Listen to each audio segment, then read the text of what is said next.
abroad for a couple of years.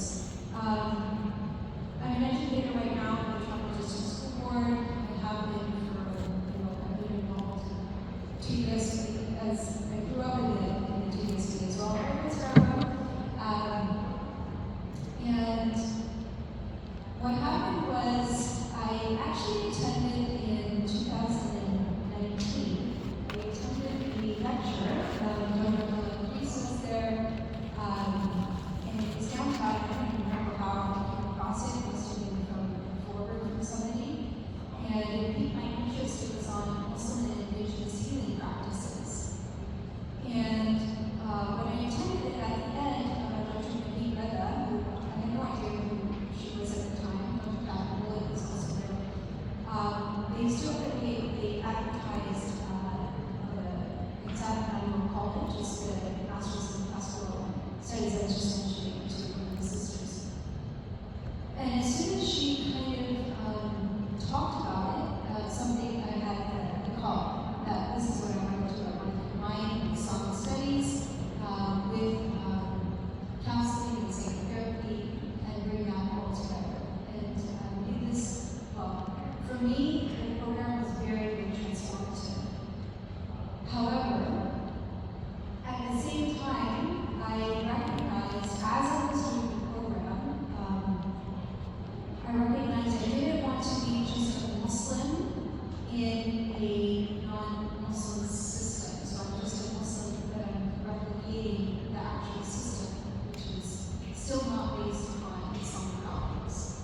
And so that kind of spurred my own interest into, okay, really what is well-being, what is counseling, how are these things approached in an Islamic paradigm, not really with the essence of Islamic psychology. So what happened was the pandemic was just sharing, the pandemic happened, and then a lot of things went online. I started attending conferences that I wouldn't have been able to otherwise. And then I connected with the co-founder who was in Sweden, and we basically formed the International School of Islamic Psychology. MashaAllah, that's such an amazing journey, and I think there are a lot of students here who are studying psychology, and it's Western psychology, so it's like very comforting to know that there are people who want to integrate Islam into psychology and make it easier for us. So thank you for your work, MashaAllah. I'm going to move on to Sister Ali. So Sister Ali, her journey is now doing a Bachelor of Education. So how has your academic experience shaped your teaching and professional growth? So for I think a little bit similar to you. My academic experience did shape my so I went to undergrad wanting to go into scientific research, and then I soon realized that I'm not into that. But I actually always wanted to be a teacher, my entire life, I used to tell as a kid, but I was discouraged from it because apparently at that time the job market was not so great, so I was discouraged from it. And also, unfortunately, I don't know if this is common in all cultures, but especially in the Desi culture, it's, or at least in my world at least, being a teacher was kind of not something that was looked up to so much as, oh, you're just a teacher, you can do so much more. So because of that, I felt maybe I should try to do something that's considered better, and I thought going into research was that. Turned out I was not into it, but I had the opportunity to be I don't know if you guys are familiar with the facilities, the groups that are at UTSC.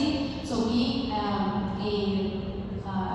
facilitator for that, where I was actually leading study groups, kind of revived my love for teaching, and I realized okay, I don't think there's anything I'm passionate about other than teaching. And I think it's also a very powerful tool for it's basically a form of therapy. So that is also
so I can make sure the correct information is getting out there.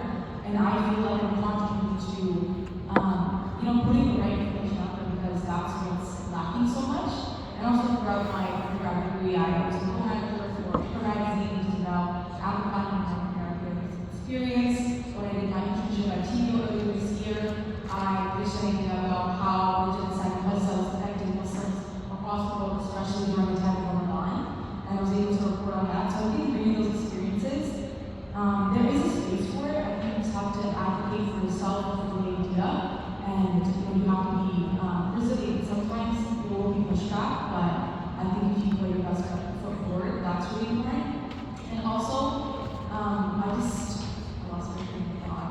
Well, also, it just helps me with my morals, and I think knowing that I'm a Muslim in space, and especially hijabi, that's so serious to begin with, I can't risk just jeopardizing the position I'm in, and potentially being the wrong representation. I think it helps me hold myself accountable because there is such a community that is depending on me and they're looking for people in this space. So I think that's really important. That's actually really amazing because like everything that's been happening in India, especially in the recent months, it's really inspirational to see your resilience despite all that's happening. So that's great. So how did your Islamic values and your principles influence the way that you lead your entrepreneurial and advocacy projects? I don't even know where to start. There's a couple of things I'm involved in. Recently, I started the BBK initiative at UMT, and like purity is essential part of Islam, right?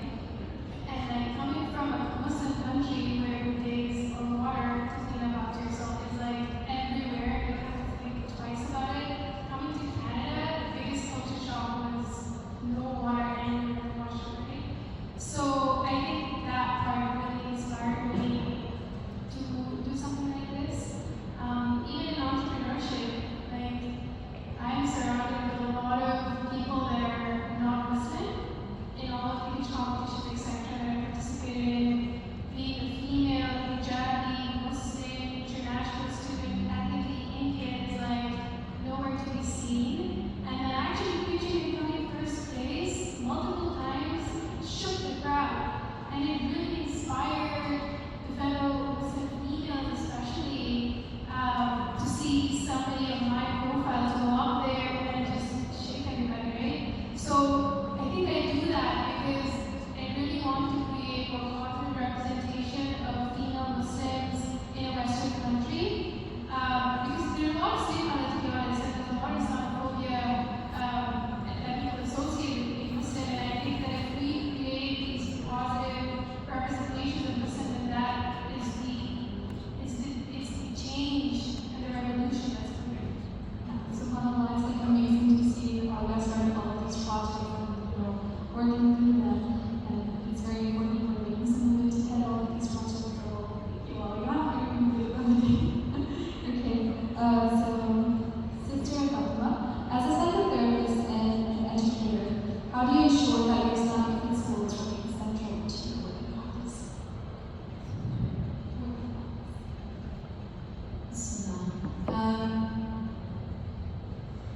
One of the things about being a teacher is we do have a lot of leeway. You could go, I actually work in the largest elementary public school in North America.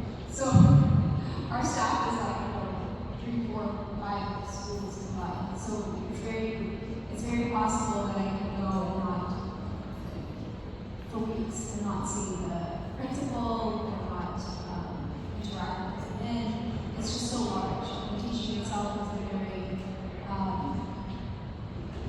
the teacher has a lot of control of the classroom. And so